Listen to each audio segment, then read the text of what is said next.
3 pessoas morreram durante um intenso tiroteio hoje entre policiais e criminosos também no Rio de Janeiro. Esse confronto deixou 3 feridos, muita apreensão entre os moradores na capital fluminense. Quem acompanhou tudo de perto e traz mais detalhes para a gente é o repórter Denis Queiroz. Olá, Denis, uma boa noite. Boa noite, Rafael e Renata. Boa noite a todos que assistem a Record News. Falamos aqui de Cordovil, na zona norte do Rio de Janeiro, onde mais cedo uma guerra aterrorizou os motoristas que passavam pela Avenida Brasil, uma das principais vias da cidade. Criminosos atacaram policiais de 3 batalhões que faziam uma operação aqui no Complexo de Israel. O objetivo dessa ação policial era prender um dos chefões do TCP, Terceiro Comando Puro, a segunda maior facção criminosa do estado, o Peixão, que também é o chefe do tráfico aqui do Complexo de Israel. Durante essa operação houve um intenso confronto, várias pessoas ficaram no meio do fogo cruzado, motoristas, passageiros de ônibus, muita gente se jogou no chão, ficou atrás das muretas de proteção da via para se proteger dos disparos. A Polícia Militar deu uma entrevista coletiva e informou que os policiais precisaram recuar porque os criminosos estavam fortemente armados e atacaram os policiais fortemente. Apenas uma viatura do BPVA foi atingida por mais de 20 disparos. O saldo dessa guerra são 3 pessoas feridas e outras 3 que morreram. Entre elas, o Paulo Roberto de Souza, que é motorista de aplicativo, estava com um passageiro aqui na Avenida Brasil quando foi baleado. O tiro atravessou o vidro de trás do carro dele e atingiu a cabeça da vítima. O passageiro que estava ali no carro do motorista de aplicativo e um policial ajudaram a socorrer o Paulo Roberto, que chegou sem vida ao hospital. A segunda vítima é o Renato Oliveira, de 48 anos. Ele foi alvejado dentro de um ônibus, seguia para o trabalho. Vários vídeos que circulam nas redes sociais mostram ali o Renato sentado em uma cadeira de um ônibus, com uma sacolinha no colo. Ele levava a quentinha para o trabalho quando ficou ferido na cabeça. O Renato foi socorrido, levado para o hospital, mas não resistiu. Ele era morador de Nova Iguaçu e trabalhava numa empresa que presta serviço à Marinha. A terceira vítima dessa ação policial é o Geneilson Eustáquio Ribeiro, de 49 anos. Ele era caminhoneiro, chegou a ser entubado, ficou em estado grave, passou por uma cirurgia de emergência, mas no início da tarde a direção do hospital informou que o Geneilson não sobreviveu. A Avenida Brasil ficou fechada durante 2 horas. A Polícia Militar informou que o chefe do tráfico não foi preso e que o saldo dessa operação foi a prisão de um traficante e a apreensão de uma arma. Voltamos aos estúdios da Record News.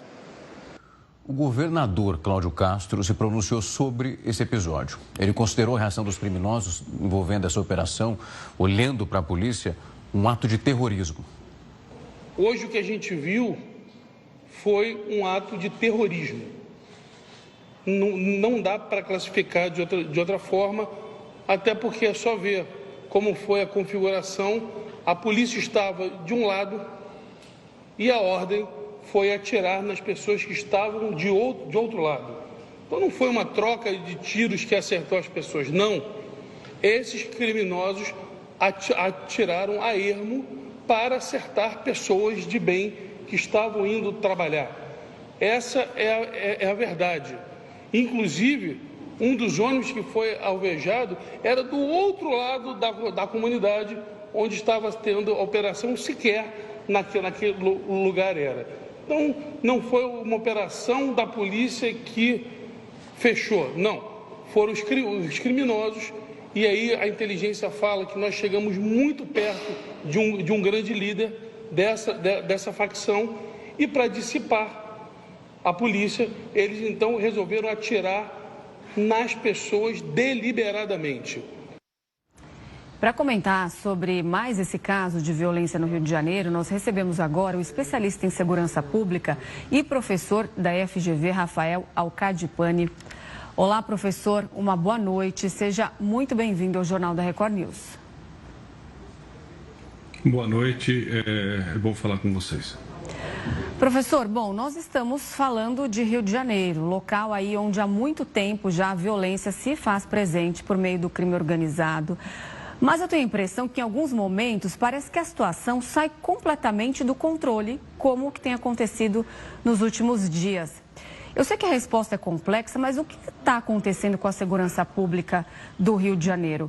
Hoje mesmo, o governador Cláudio Castro, nós acabamos de ver um trecho da entrevista coletiva que ele deu, disse que a operação que aconteceu foi uma operação com inteligência e mesmo assim tivemos um saldo de 3 mortos. Olha, infelizmente é muito difícil a gente concordar com o governador nessa situação. Quando você vai fazer uma ação policial, é preciso dar todas as intercorrências e tudo aquilo que pode acontecer.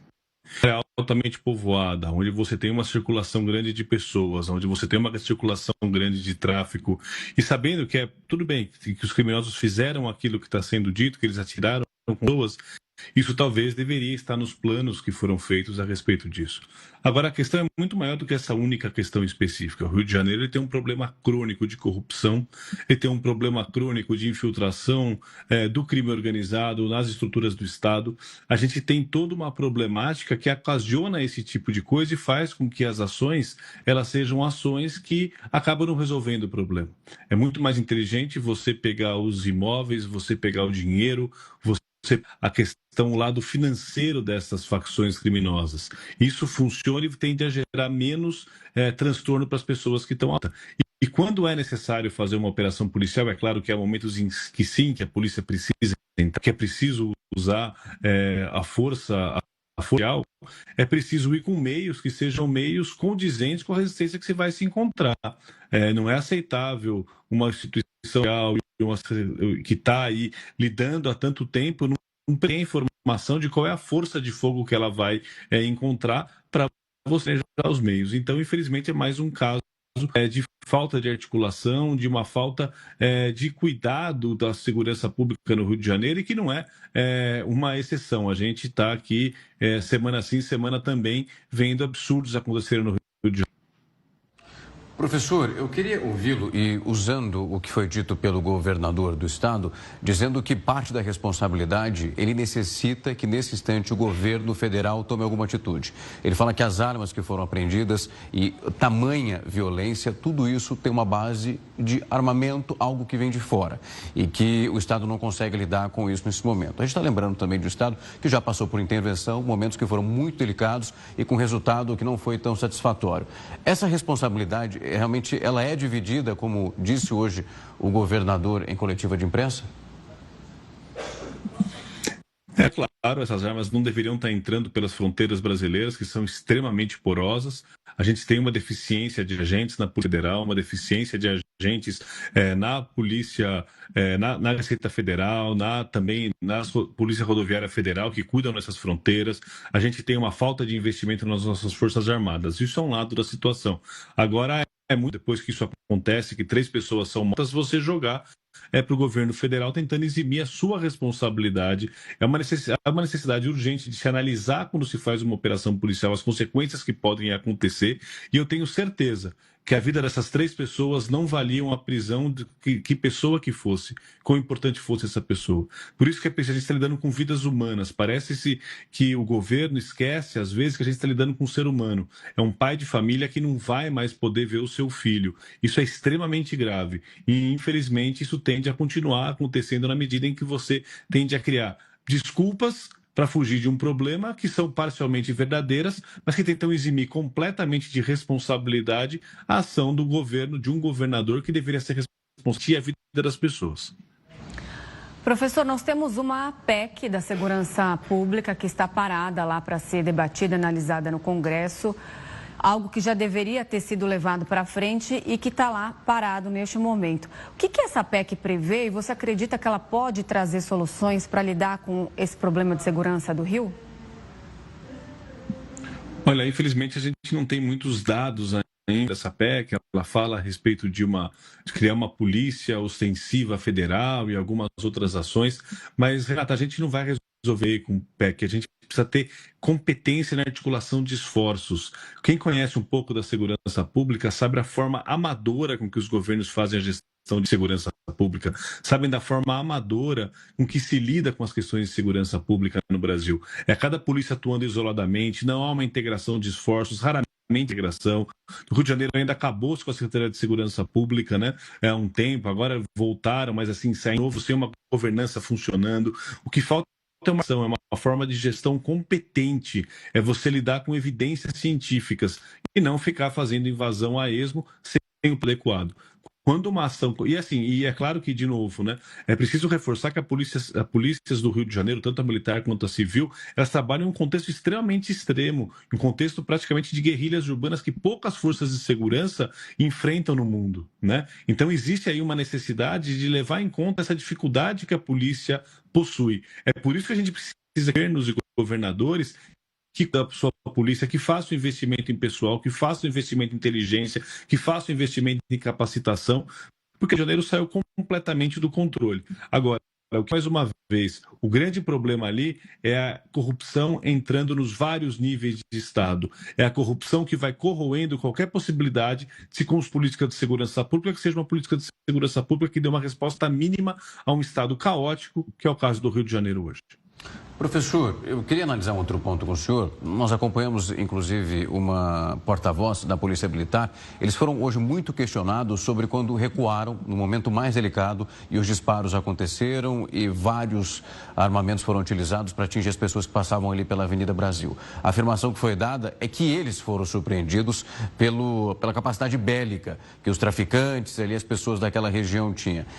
Isso mostra uma falta de capacidade no aprimoramento, na elaboração de uma ação como essa, a partir do momento que a polícia, mesmo se diz surpreendida e mesmo assim avança para fazer uma operação, como o senhor disse, o próprio governador, aqui nós acompanhamos ele falando que a informação que receberam, que eles chegaram muito perto dessa liderança, mas a que ponto custou chegar muito perto de uma liderança que não foi presa, mas que custou vidas, então? Parece um movimento amador. Infelizmente, sim, né? Eu acho que, por um lado, é bom que a Polícia Militar tenha recuado quando ela percebeu que eram condições de efetuar a ação que ia efetuar, quando ela percebeu que tinham pessoas fora do teatro das operações que estavam sendo vitimadas. É importante que a polícia tenha bom senso e recue na hora que for necessário. Isso a gente nunca.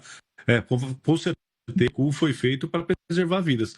Agora, por outro lado, quando vai se pensar em uma ação como essa, em um horário como esse, será que esse era mesmo o melhor momento para prender esse sujeito? Será que a prisão desse sujeito vale a vida das pessoas que foram mortas? É preciso que seja feito muita análise dessa operação para não se repetir esses erros. A Polícia do Rio de Janeiro tem um histórico de ter evoluído em algumas questões, de ter evoluído na sua forma de atuação, de fazer debriefing de operações e aprender. Agora, a polícia não age sozinha. Ela precisa também de ter um comando, de ter um governo que seja um governo que articule uma política de segurança pública eficiente e que dê as condições de trabalho para a polícia para ela poder atuar. Agora, quando a gente tem governos imersos em suspeitas de corrupção, onde a gente vê um contexto de segurança pública, né? A gente estava falando das armas que entram pelas fronteiras, entram pelas fronteiras, mas elas também chegam onde elas chegam por causa de corrupção de agentes públicos que deixam muitas vezes essas armas passar pelas fronteiras, por causa de corrupção de agentes públicos que sabem que essas armas estão em uma certa comunidade e deixam ela chegar. Então a gente teve casos no Rio de Janeiro no passado de caveirão ser emprestado para traficante porque os policiais receberam dinheiro para fazer invasão de comunidade. Esse é o contexto que a gente está falando. Então é muito fácil a gente ficar apontando o dedo, no caso do governo, e assumir suas responsabilidades. E esse contexto de fragilidade nacional, esse contexto de problema de corrupção, esse contexto de falta de técnica na hora de atuar, gera aquilo que muito bem de uma operação praticamente amadora e que não faz um resultado. 3 pessoas morreram. Em muitos lugares do mundo, a morte de 3 pessoas significaria que a gente teria trocas importantes da Secretaria Pública, se não até mesmo a renúncia do governador, porque é inaceitável que forças do Estado, em uma situação onde pessoas sejam mortas dessa forma. Uma das pessoas estava dentro de um ônibus, estava com a sua marmita pronta. É inaceitável você imaginar que um governo age e gera esse tipo de ação. E, de novo, a Polícia do Rio de Janeiro ela tem capacidade técnica, ela tem competência, mas ela precisa atuar de forma que se autorize e se deixe que ela atue de forma mais profissional. Não vá só no bang-bang para tentar conseguir pegar mais uma pessoa, ou mais uma pessoa para ela. é preciso considerar as vidas. A polícia, acima de tudo, deve servir e existir para preservar a vida. E para a gente poder debelar essas quadrilhas, a gente precisa de uma articulação de esforços, sim, das polícias estaduais, da Polícia Federal, das Forças Armadas. A situação do Rio de Janeiro precisa de uma força-tarefa que vai enfrentar o crime organizado nas suas diferentes dimensões, inclusive na sua infiltração estatal. Tá certo, professor. Eu te agradeço demais pela entrevista. Muito obrigada pela participação aqui conosco no Jornal da Record News. Uma boa noite. Até a próxima. Boa noite. Boa noite, professor.